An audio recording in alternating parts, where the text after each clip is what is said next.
ঈশ্বরের প্রতি মানুষের ঐকান্তিক ভালোবাসাই কিন্তু মানুষকে বারবার ঈশ্বরের কাছে নিয়ে আসে।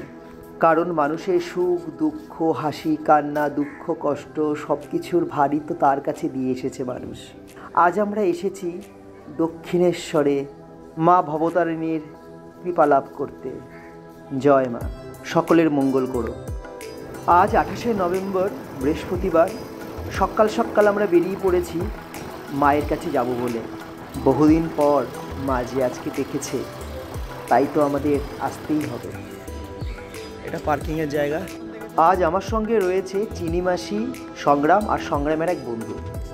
সকাল 7:30টার সময় আমরা 1 নম্বর থেকে বেরিয়েছি আর এখন বাজে 8:10। আমরা পৌঁছে গেছি দক্ষিণেশ্বরে। ঝলমল রোদের মধ্যে কিছুটা এগোতেই সামনে চোখে পড়ল মায়ের মন্দির। মন প্রাণ ভরে গেল মন্দির দেখে।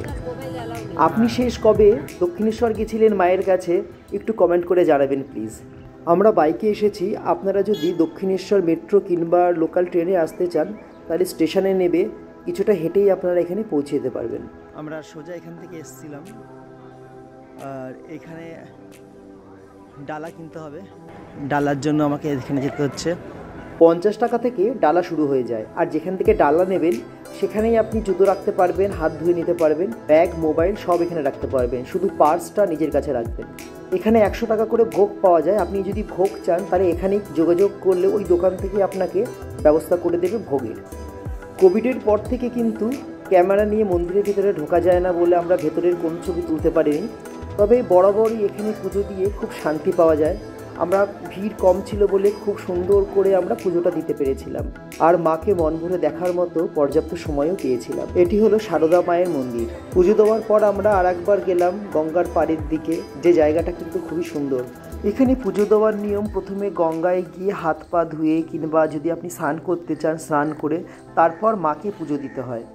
ঘাট থেকে মন্দিরের যে প্রবেশদ্বার সেটা আগে খোলা ছিল কিন্তু বর্তমানে এটা বন্ধ রয়েছে। আপনার কাছে যদি বোতল থাকে কিংবা কন্টেনার থাকে তাহলে আপনি এখান থেকে গঙ্গা জল আপনি নিয়ে যেতে পারেন। এখানকার জল খুব পরিষ্কার।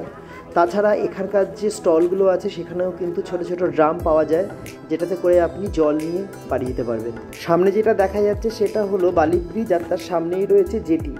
এখানে আসলে সবাই কিন্তু একবার বেলুড় ঘুরে আসে।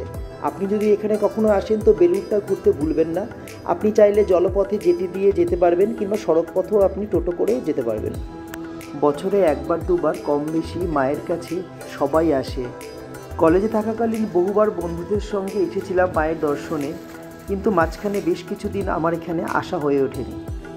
অনেক দিন পর মায়ের কাছে এসে মনটা ভালো হয়ে গেল। কথায় আছে মা যখন না টানবে ততক্ষণ মায়ের কাছে কিন্তু পৌঁছানো যাবে না। আপনি কোথা থেকে আমাদের এই ভিডিওর মাধ্যমে মায়ের মন্দির দর্শন করছেন অবশ্যই কমেন্টে জানাবেন। দক্ষিণেশ্বর থেকে পুজো দেওয়ার পরে কচুরি খাওয়ার একটা চল সবার মধ্যেই আছে, কিন্তু সকাল সকাল আর অত তেল খেতে ইচ্ছা করলো না, তাই একটা ধোসা নিয়ে নিলাম। এক রাশ পজিটিভ এনার্জি নিয়ে বাড়ি ফিরছি। মা আবার কবে ডাকে সেই আশায় বসে রইলাম। ভিডিওটা ভালো লাগলে অবশ্যই একটা লাইক করে দেবেন আর আমাদের সাথে এরকমভাবে ঘুরতে চাইলে আমাদের চ্যানেলটিকে সাবস্ক্রাইব করে দেবেন। থ্যাংক ইউ, সবাই খুব ভালো থাকবেন।